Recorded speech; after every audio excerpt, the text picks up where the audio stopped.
રક્ષક જ ભક્ષક બને તો કેવું થાય?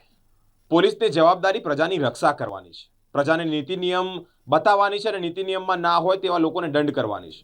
અમદાવાદનો એક એવો વિડીયો અત્યારે ખૂબ વાયરલ થઈ રહ્યો છે કે પોલીસ લાંચ લઈ રહ્યા છે, બસો પૂરા કરીને એવું પ્રેમથી કહી રહ્યા છે.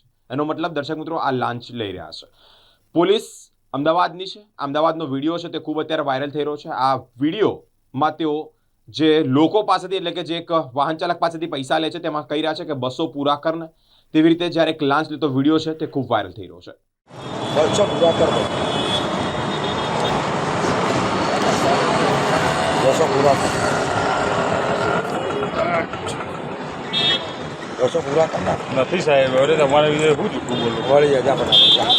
પાવતી તો આપો સાહેબ, તો કોઈક બીજી વાર હવે સાહેબ તારું દિમાગ કામ કરે છે. 1500 રૂપિયા દંડ છે ને પાવતી માગે છે. ત્યાં તું પાવતી નહીં મળે. લાય 150માં પાવતી મળતી હોય, મિનિમમ 500 રૂપિયાથી ચાલુ થાય મેમો. પાવતી મળશે. પાવતી ક્યાંથી આવશે? 150માં કઈ પાવતી મળે? મિનિમમ 500 થી ચાલુ થાય છે.